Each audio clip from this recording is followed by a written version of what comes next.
ನಮ್ಮ ರಾಮ್ ಚರಣ್ ಅವ್ರದ ಪೆದ್ದಿ ಮೂವಿದ ಫೈನಲ್ ಆಗಿ ಟ್ರೈಲರನ್ನು ರಿಲೀಸ್ ಮಾಡಿದರು.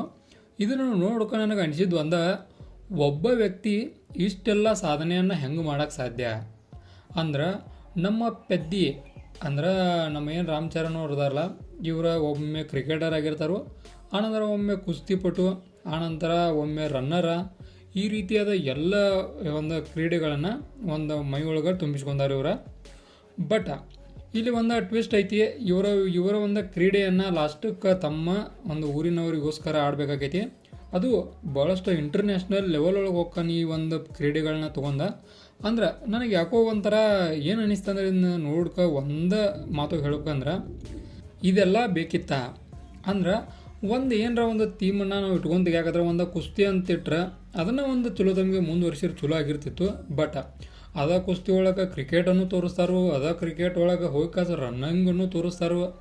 ಇದರ ಅರ್ಥ ಮೂವಿ ಒಳಗೆ ಇದನ್ನೆಲ್ಲ ಕವರ್ ಮಾಡ್ಬೇಕಂದ್ರೆ ಭಾಳಷ್ಟು ಒಂದು ಸೀನನ್ನು ಇದನ್ನು ಮಾಡೋಕ್ಕಾಗೋದಿಲ್ಲ.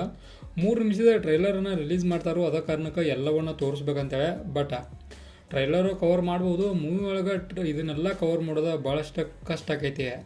ಕೇವಲ 20 ನಿಮಿಷ 30 ನಿಮಿಷ ಒಂದೊಂದು ಸೀನ್ಗಳ ಸ್ವಿಚ್ ಆಗಾಕತ್ತು ಅಂದ್ರೆ ನೋಡೋಕೆ ಒಂದು ಮನಸ್ಸನ್ನು ಬರೋದಿಲ್ಲ ಡೆಫಿನೆಟಾಗಿ, ಅದು ನಿಜ ಐತಿ.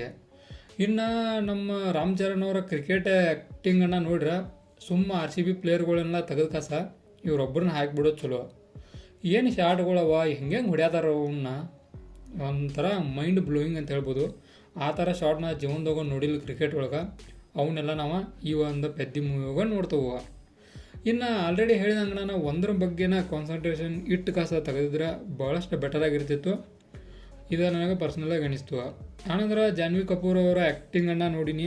ಇವರು ಕೂಡ ಸ್ವಲ್ಪ ಮಟ್ಟಿಗೆ ಬೇರೆ ಥರನ ಕಾಣಿಸ್ತಾರೆ ಈ ಒಂದು ಮೂವಿ ಒಳಗೆ. ಅಂದ್ರೆ ಒಂಥರ ನೀವು ನೋಡ್ಕೊಡ್ಕೆ ಅರ್ಥ ಆಗೈತೆ ನಿಮಗೂ ಹೆಂಗೆ ಇರ್ತಾರೆ ಅಂತೇಳಿ. ಅಂದ್ರೆ ನೋಡಬಾರ್ದು ಜಾಗಗಳನ್ನ ಹೆಚ್ಚು ಇವು ಆಗ್ತಾವೆ ಆ ಥರ ಅನಿಸ್ತು ನನಗೆ. ಓವರಾಲಾಗಿ ಇವರ ಒಂದು ಇದನ್ನು ನೋಡ್ಕೆ ಒಟ್ಟು ಚಲೋ ತಮಗೆ ಹೇಳೋದಾದ್ರೆ ಇಷ್ಟ ಒಂದು ಇದನ್ನಾಗಿ ಇಟ್ಟು ಮಾಡಿದರೆ ಬೆಟರ್ ಆಗಿರ್ತಿತ್ತು. ಆನಂತರ ಶಿವಣ್ಣನವರ ಒಂದು ಸಣ್ಣ ಜಲಕ್ ಕೂಡ ಇರ್ತೈತಿ ಮೂವಿ ಒಳಗೆ. ಒಂದು ಟ್ರೈಲರ್ ತೋರಿಸಿರೋ ಅದನ್ನು ಕೂಡ. ಅಂದ್ರೆ ಇವರ ಆ್ಯಸ್ ನಮ್ಮ ಕುಸ್ತಿಪಟು ಏನಕ್ಕಲ್ಲ, ಆ ಕುಸ್ತಿಯನ್ನು ಕಲಿಸುವ ಮೆಂಟರ್ ಆಯ್ಕೆ ನಮ್ಮ ಶಿವಣ್ಣನವರು ಇರ್ತಾರೋ. ಅಂದ್ರೆ ಇವ್ರಿಗೆ ಇವ್ರದ ಒಂದು ರೋಲ್ ಐತಿ, ಅದನ್ನು ಡೆಫಿನೆಟಾಗಿ ಚಲೋ ತಮಗೆ ನಿಭಾಯಿಸ್ತಾರೋ, ಅದರೊಳಗೆ ಯಾವುದು ಎರಡು ಮಾತಿಲ್ಲ. ಇನ್ನು ಮೂವಿ ಬ್ಯಾಕ್ಗ್ರೌಂಡ್ ಏನು ಅಷ್ಟೇನು ಕಾಸು ಇರೋಕ್ಕಿಲ್ಲ. ಬ್ಯಾಕ್ಗ್ರೌಂಡ್ ಮ್ಯೂಸಿಕ್ ಬಗ್ಗೆ ಏನು ಮಾತಾಡೋದು ಅದೆಲ್ಲ ಬೇಡ. ಅಂದ್ರೆ ಬೆಟರ್ ಇತ್ತು, ಇದಕ್ಕೆ ಸೂಟೇಬಲ್ ಆಗುವಂಥದ. ಇನ್ನೊಂದು ಚೂರು ಬೆಟರ್ ಮಾಡಬೇಕಿತ್ತು ಅನ್ನೋ ಫೀಲ್ ಡೆಫಿನೆಟಾಗಿ ಬಂತು. ಆನಂತರ ಇನ್ನೊಂದು ನಾನು ಮಾತಾಡೋದು ಮುಂದೆ ಹಿಂದಿ ಒಳಗೆ ನೋಡಿ ನಾನು ಈ ಟ್ರೈಲರ್ ಒಳಗೆ ಫಸ್ಟ್ ಅವ್ರದ್ದು ಒರಿಜಿನಲ್ ಲ್ಯಾಂಗ್ವೇಜ್ ನೋಡ್ರೆ ಒಂಥರ ಬೆಸ್ಟ್ ಆಫ್ ಬೆಸ್ಟ್ ಅನ್ನಿಸ್ತು. ಬಟ್ ಡೈಲಾಗ್ ಹೇಳ್ತಾನೆ ನಾನು ಹಿಂದಿ ಒಳಗೆ ನೋಡೀನಿ, ಯಾಕೋ ಏನೋ ಗೊತ್ತಿಲ್ಲ, ಯಾಕಾರ ನೋಡೀನಿ ಡೆಫಿನೆಟಾಗಿ ಅನ್ನಿಸ್ತು, ಯಾಕಾರ ನೋಡೀನಿ ಇದನ್ನ.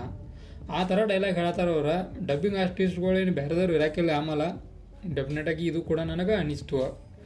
ಇನ್ನು ಓವರಾಲಾಗಿ ಈ ಒಂದು ಟ್ರೈಲರ್ಗೆ ನನ್ನ ಕಡೆಯಿಂದ 5 ಸ್ಟಾರ್ಗೆ 3 ಸ್ಟಾರ್ನ ಕೊಡ್ತಾನು. ಕಾರಣ ಇನ್ನೂ ಕೂಡ ಬೆಟರ್ ಮಾಡಬೇಕಿತ್ತು ಅನ್ನೋ ಫೀಲ್ ನಂಗೆ ಡೆಫಿನೆಟಾಗಿ ಬಂತು. ಇನ್ನು ಇದನ್ನೆಲ್ಲ ಒಂದೇ ಮೂವಿಗಳಿಗೆ ತೋರಿಸೋದು ಭಾಳಷ್ಟು ಕಠಿಣ ಐತಿ. ನೋಡೋಣ ಅದನ್ನು ಹೆಂಗೆ ತೋರಿಸ್ತಾರೆ ಅಂತೇಳಿ. ಚಲೋ ತಮಗೆ ಮಾಡಿದ್ರೆ ಚಲೋನೇ ಆಕೈತಿ. ಬಟ್ ಆ ಟ್ರೈಲರ್ ಪ್ರಕಾರ ನಾನು ಹೇಳೋದಾದ್ರೆ ಈಗ ನಾ ಏನು ಹೇಳಿಲ್ಲ, ಇದಾಗಿತ್ತ ಒಂದು ಪೆದ್ದಿ ಮೂವಿದ ಟ್ರೈಲರ.